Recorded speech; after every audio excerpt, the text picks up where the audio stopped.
Hello everyone, Mr. Happy here, and in this video we're going to discuss the Astrologian changes that were in the recent patch 3.4 preliminary patch notes and how it is going to potentially affect the raid scene and the overall efficiency of Astrologian come patch 3.4 when all those changes are actually in the game. Now I could have done the math myself, it isn't too complicated to do the math. However, Bok Choy, a longtime member of the Final Fantasy XIV community, posted his thoughts as well as the math behind those thoughts over on Reddit. I'm going to put this Reddit thread in the description of the video. Go over there, give him Reddit gold, give him thumbs up, karma, whatever it is you do on Reddit. I tried looking to see if he had a YouTube channel for me to shout out. He does, but it's only had 2 videos, and the last one was over a year ago. So if he produces content in some form of a blog or guide on other websites, feel free to let me know, or if you don't know for yourself, you can always reach out to him on this Reddit thread. I'm sure he'll be paying attention to it since he's the one who posted it. Okay, so with that out of the way, for those who haven't read the patch 3.4 notes, there are going to be a bunch of buffs to the Astrologian job. That includes buffs to their cards, that includes buffs to the card drawing system, as well as buffs to Nocturnal Sect. We're going to knock these out in the order which Bok Choy has listed them, and I'm going to provide my thoughts on it as we go. So first of all, the changes: Nocturnal Sect was buffed from 5% to 10% healing potency increase whenever you're in that sect. Aspected Benefic, the shield that you receive from Aspected Benefic, has been buffed from 130% to 170%, of course, when in Nocturnal Sect. And Aspected Helios has had its shield buffed when in Nocturnal Sect from 120% to 150%. Basically just meaning that, in short, if you aspected Benefic somebody for 1,000, they would receive a 1,700 point shield. If you aspected Helios, a group, and it heals for 1,000, everybody would get a 1,500 point shield. It's just a flat buff to the shielding provided, as well as the direct healing because of the 5% buff in Nocturnal Sect. So I'm going to go again through this like Bok Choy did. So he compares the potencies of Eloquium, Aspected Benefic, as well as factoring in the 10% or the 5% and 10% bonuses of Nocturnal Sect, comparing 3.3 and 3.4. So Eloquium at base is 300 potency heal, and it will always provide a shield that is equal to the healing that is received. However, if Eloquium crits, it doubles the effect of the shield. So if you crit for 4,000, you get an 8,000 point shield. However, if you were to regularly Eloquium for 4,000, it would only be a 4,000 point shield. Now, in 3.3 Aspected Benefic, if you take the 5% buff from Nocturnal, would give you a 262 potency heal, and that would be a 340 potency shield, which would give you approximately a 602 potency shield total. So now this is comparing overall potencies of the non-crit versions of the spells. You have to consider that when it comes to effective healing, that you have to always consider both the healing and the shield in terms of damage mitigated and damage healed up after. So Eloquium without any crits was a 600 potency base on its healing and shielding combined. In 3.3, Aspected Benefic and Nocturnal was 602 points, so it was actually more effective than a non-crit Eloquium, on top of being a lower MP cost, on top of being instant cast, so it's not at the end of your GCD. It had a lot of benefits going for it. Now in 3.4, it is going to be 275 potency because of the extra 5% they're getting there, which on top of the extra 40% that you're going to be getting from Aspected Benefic will make for a 467 potency shield for a total of 742 potency on a single cast of Aspected Benefic. So as he puts it here, it is 23% more effective than healing, more effective healing than Eloquium. It's a larger shield, costs less MP, and is instant cast. Like, that's pretty crazy when you think about that. Like, all of those things combined definitely makes it sound like Aspected Benefic is in a better spot, but let's cover all the points before I give my thoughts on this. He even notes that it's stronger and more MP efficient than Benefic 2 and less likely to overheal since the majority of the potency is in its shield. And then it's almost equal to Benefic in terms of MP efficiency, so it's almost as efficient, so you should expect to, in Nocturnal, be using it far more frequently than you were before. Of course, unless you need a big heal, in which case Benefic and Benefic 2 are going to be your better friends. Now, when it comes to Succor, that was 150 potency in an AoE, and the shield was always equal. Regardless of a crit, the shield that provided by Succor is always equal to the amount of healing that it provides. Now, in 3.3, 3.4, we've done this whole thing. It was actually slightly more efficient than Succor before, and now it is much more effective than a sucker. Right now, it's 345 potency total in 3.3. In 3.4, it'll be about a 413 potency between the heal and the shield overall. The direct heal is more effective. The shield was more effective and still is more effective. In fact, everything about the spell is more effective because of Nocturnal's 5, now 10% buff in 3.4. In fact, he notes that it's almost as strong as a deployed Eloquium. However, it's on a 3-second cooldown because it's just your GCD instead of the 2 minutes that deployment tactics actually requires. It's the same MP efficiency as Helios, but it is more time efficient. As long as your party doesn't have a shield in 3.4, it will be more effective, more MP effective, and just more effective overall. To make sure you're using Aspected Helios instead. If the party has a shield or is at fours, won't be taking damage the next 30 seconds. However, regular Helios is more MP efficient. So Nocturnal is really going to be all about Aspected casts. Like, it's going to be a lot more about those than it will be about the Benefics, unless you need them for a specific reason. Now, those are my thoughts. Let's do my thoughts specifically on the changes to Nocturnal Sect and if it knocks Scholar down a peg. In short, it doesn't. Yes, shielding is one of the great benefits of a Scholar.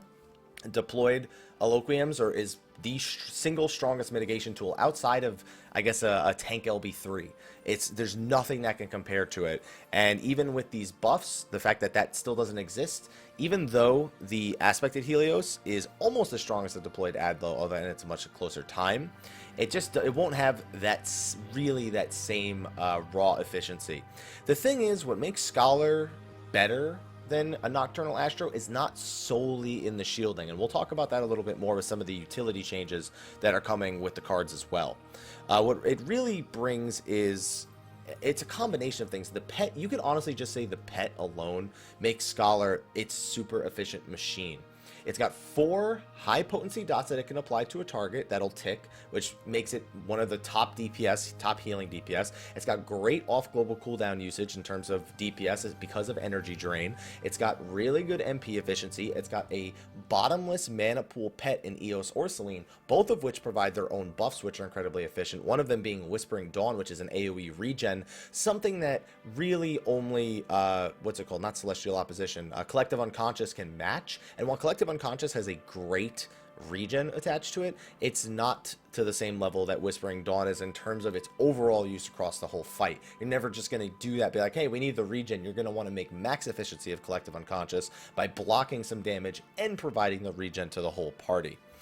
So, I mean, and on top of that, with things like Virus and Eye for an Eye, you can't really talk about because everyone, like, half the time, not even all the DPS who have Eye for an Eye use Eye for an Eye because there's maybe not enough situations to use it. So I really think that while this makes Nocturnal okay, so back in 3.07 they buffed Astro overall, and Diurnal Astro became more okay to use in the raid scenario.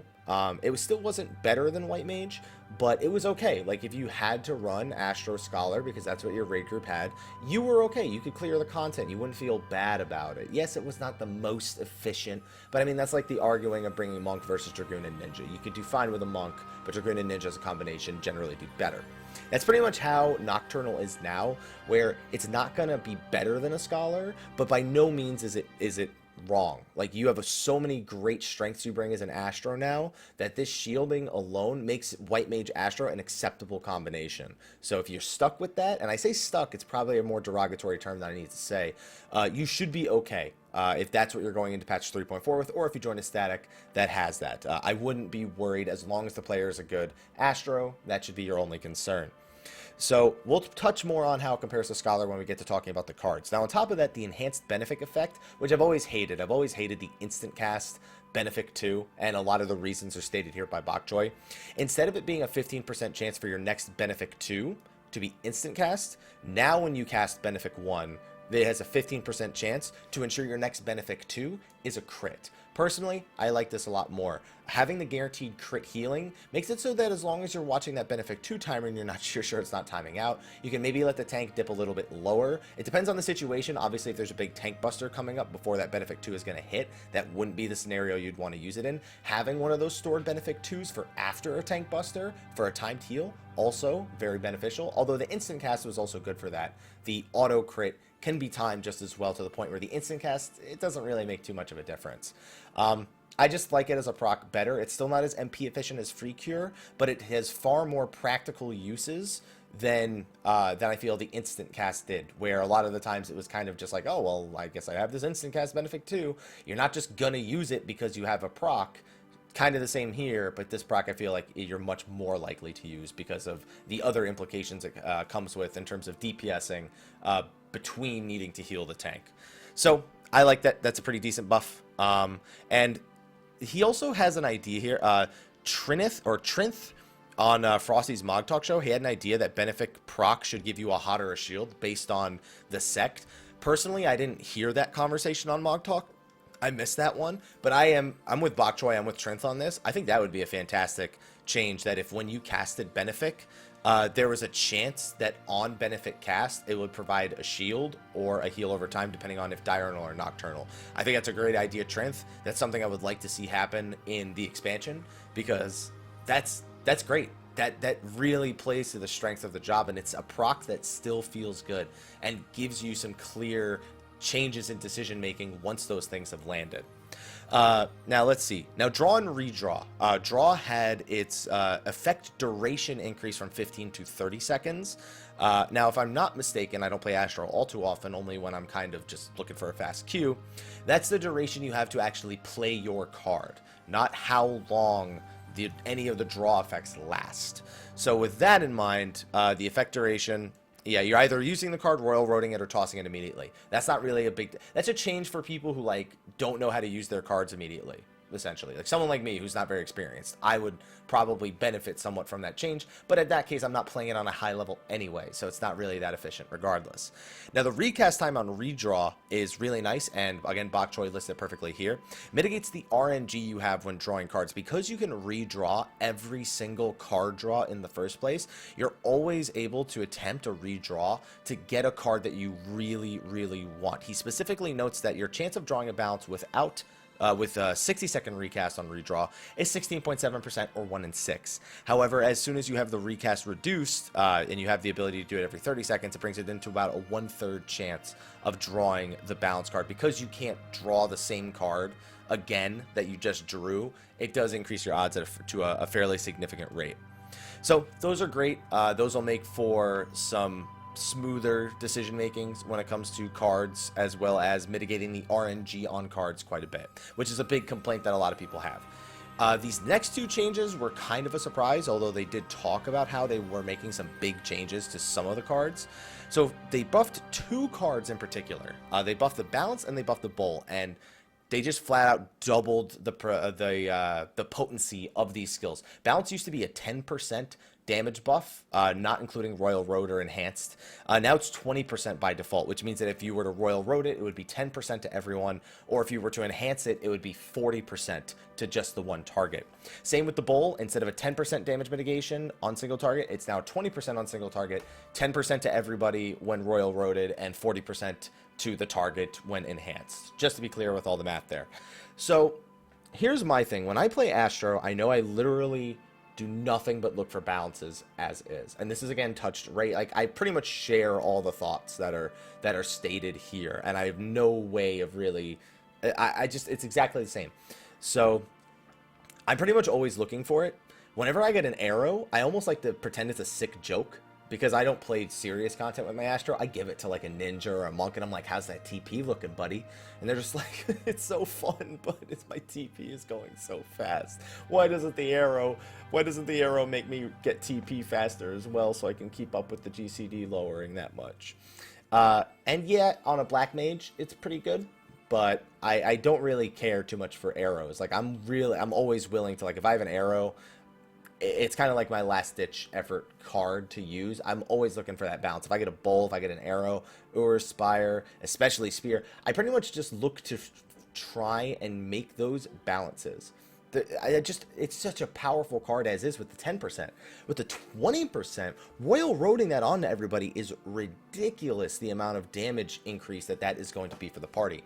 And as Bok Choy states right here, that pretty much just means you're gonna want balance like 99% of the time, because no matter what, doing more damage is always good as long as there's something to hit.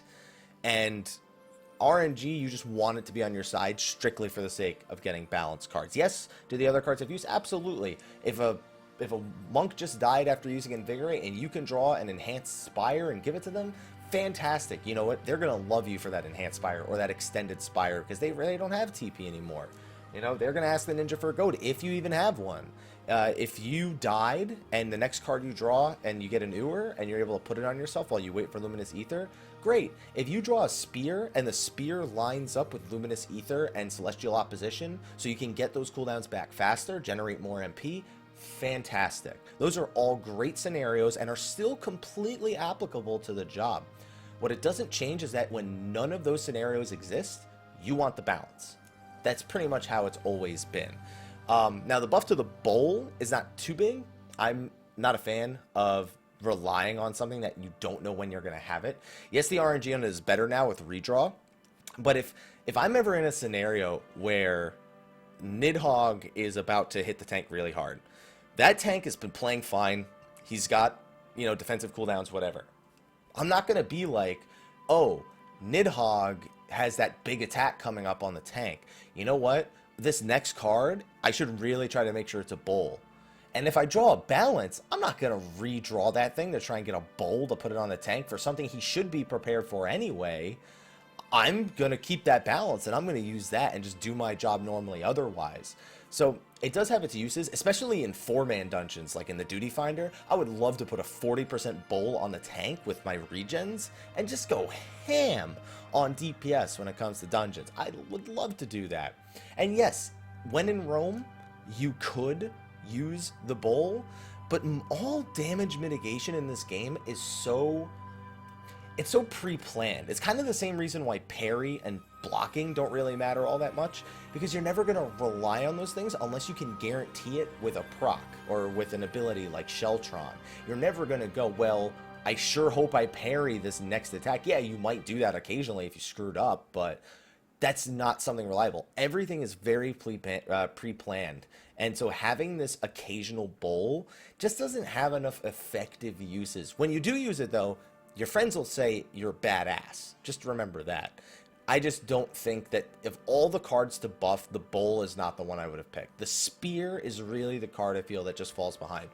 You pretty much just use it on yourself whenever Luminous Ether is about to come back up. And even then, you still don't hold it on the, like, oh, I just use Luminous Ether, let me hold on to the Spear until my next one comes up. You're never going to do that. You're going to look for the balance, you know what I'm saying? So the Spear has just always been in this really weird place where it is regularly Royal Road fodder, and it's not really good for much else. Yes, of course, again, all cards have other applicable uses. Yes, Machinist is a very cooldown reliant job. Summoner is a very cooldown reliant job. Spear theoretically works great on them, but the amount of communication required to make it effective on them is just not, it's not reasonable to expect you to use your card like that.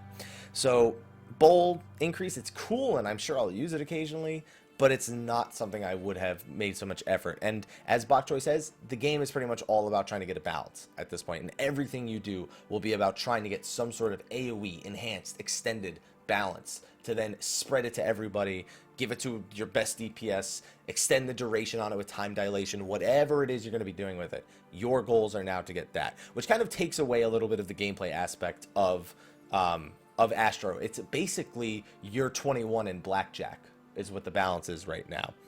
Now, speaking of which, Royal Road, this is a nice little quality of life change. The effect of the AoE provided by Royal Roading, Ewer, and Spire is bigger now. That's just a nice quality of life thing. The extra 5 yalms is always going to be useful. Can't complain. Celestial Opposition had its buff. So Celestial Opposition currently stuns everything near you and extends all of the buffs you've applied by 5 seconds. They're extending that 5 seconds to 10 seconds. So first application, Celestial Opposition is almost always used with Luminous Ether to give you a couple of extra MP ticks. Now it's going to give you a couple more because you're still probably going to use it like that. Although the extra 5 seconds can be used for things like regens on the tanks if you're on Diurnal. It can be used for AoE effects like the balance or other AoE card effects that you might be playing for whatever reason because you didn't get a balance. And it has its uses. If I'm not mistaken, doesn't Celestial Opposition... yeah, okay, he mentions it here. Sinistry and Lightspeed are two big ones to get extended durations out of those. Because if Sinistry hits both you and the tank, it'll extend the duration of Sinistry. You can have a 25-second Sinistry now. So its timing but if it lines up with your Luminous Ether, as well as things like Sinistry, and you just need it at the time, it gets even more efficient. But what it was already good at, it's better at already. So everything else is just a bonus on top of that. It's a fantastic change. It's still not something that I would have done to just buff the duration, but it's crazy. And he makes a good point. I actually never thought of this. I don't know why. You can extend the duration of your Mind Potion. I don't know how I forgot about that. And he specifically makes note of the exact scenario that I would have is, you know, you get an AoE balance on your whole team at the start of an encounter, and then you use your Mind Potion, and you extend both of those by 10 seconds. You have 25 seconds of a max potion of Mind, and 40 seconds of 10% more damage for the whole party. It's crazy to think of those combinations like that. Now, this whole bottom part right here are just his thoughts. I'm not going to read those verbatim, but I am going to tackle the points there. So what he goes to do is he talks about how he feels about all the individual changes. Again, sums it all up. I've done that already here. The big thing is talking about, and that's been the title of this video, how does Astro fit into the meta now? What are the strengths and weaknesses of the different healing compositions that Astro can be involved in? That means we're not going to talk about White Mage, Scholar, Scholar, but Astro is totally on the table. So first of all, Astro Scholar was already good before. It was already an acceptable thing to bring into Midas. It was considered near equal to White Mage. In some cases better, in some cases worse, depending on the fight.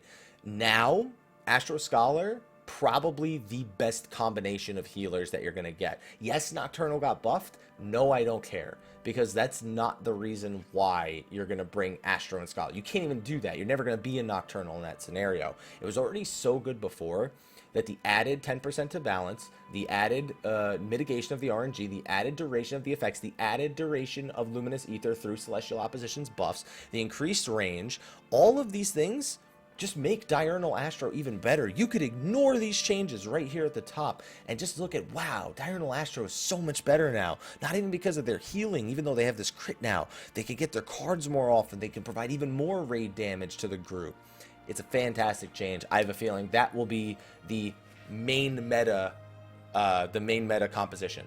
Now, the other side of the coin, you have White Mage Astro, and I said this before, you shouldn't feel bad bringing that anymore. That's an acceptable thing to do, especially if the only thing you were truly concerned about was Astrolosian's ability to shield you from damage. That is probably the only thing that I was afraid of when bringing in a Nocturnal Astro. As much as all the other utilities are great, you have other things that make you valuable to the group, even in place of a Scholar. So that should be acceptable, but I would still, if I had to put an Astro in the group, I would definitely prefer it in the White Mage spot versus the Scholar spot. Scholar just brings way too many unique things, and on top of that, having the double shield in the form of Collective Unconscious and Sacred Soil, and the ability to assist each other with the amount of defensive cooldowns you have there, the type of healing cooldowns that you have, the ability to heal on the go with Lightspeed, the ability to buff it with Sinistry, the amount of regen that you can provide to any of your party members is really high, especially if you're going to then consider Eos using Whispering Dawn. You probably won't even need it in this case unless the healing is that crazy. So I think that that's going to be the thing. Now, in case you're wondering about what about like White Mage, things like Divine Seal or Cure 3. Cure 3 is still great for the burst healing in certain scenarios.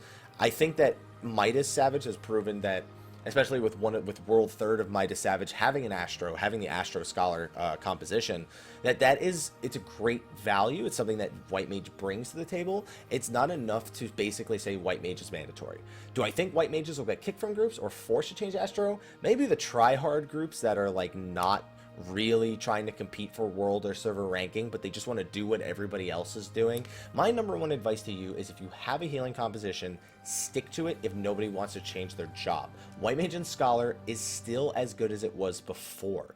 That hasn't changed, and that has been the combination since the game came out. You never need to remedy something or fix something that isn't broken. That being said, if one of your healers is like, you know what, I really like these Astro changes, would you mind if I changed? Then let them, because you won't be debilitating yourself enough to warrant not letting them give it a shot at the very least. You still have to worry about their player skill on said job, but if they're going to be good at it, then that's all that matters. If both of your healers want to go Astro, okay, let's talk about that for a second. So one of them is going to be Diurnal, one of them is going to be Nocturnal. that much is a given. You have 2 disables. You have twice the chance of drawing the balance. You even have twice the chance of drawing the bowl. You have, but it takes a little bit more coordination to get that to work, because you really don't want to overlap certain utilities. You definitely don't want to overlap disables. You definitely don't want to overlap synastries on the same target. You don't want to overlap cards, because cards just straight up cancel the card that came before it. So even if it's like, hey, here's an 80-second balance for our monk, and then the other Astro is like, well, fuck it, I'm going to give him a 30-second arrow. That 30-second arrow is going to overwrite that 80-second balance. It just takes the most recent card that was applied. So communication there needs to be a little bit more on point. Could it work? Yeah, I don't see why not. I guess limit break is the other thing, how it affects the limit break gauge. So you have to consider, as long as that's not like a major issue, like you're not strapped for limit break at any point, then that should be okay. I would probably try to avoid it until after you've cleared fights, and then try it to see how it works. But in theory, it should be okay. Just like I said, a much higher communication barrier there. So if you have healers that aren't very good at communicating, I probably wouldn't run Astro. Overall, I'm a fan of these Astro changes. I think it was a little too much in some cases, and it was a little boring. There are, like the Benefic change we talked about where it gives a proc, I'd like to see more changes like that. I expected a change along the lines of like time dilation, which still is completely worthless to your shields in Nocturnal stance. You might be hearing my neighbors, because get the window open. It's a little hot in here. I like a time dilation to double the effect of the shield on a target, as opposed to extending its duration, and Celestial Opposition to do the same thing into any shields that are nearby. So those are basically your deployment tactics or your AoE shielding buff that you would give. Those are the kind of changes I anticipated. Instead, they just went with flat number changes, and that's not always that interesting. It's fun, numbers-wise, to see yourself performing better.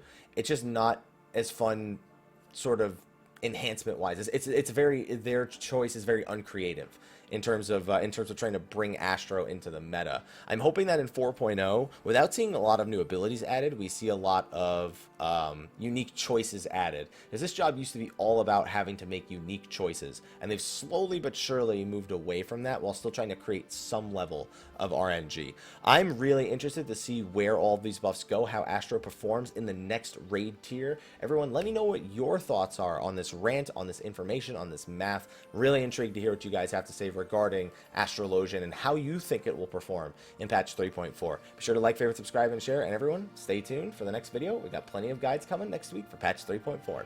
Anyway, thank you, and until next time, take care.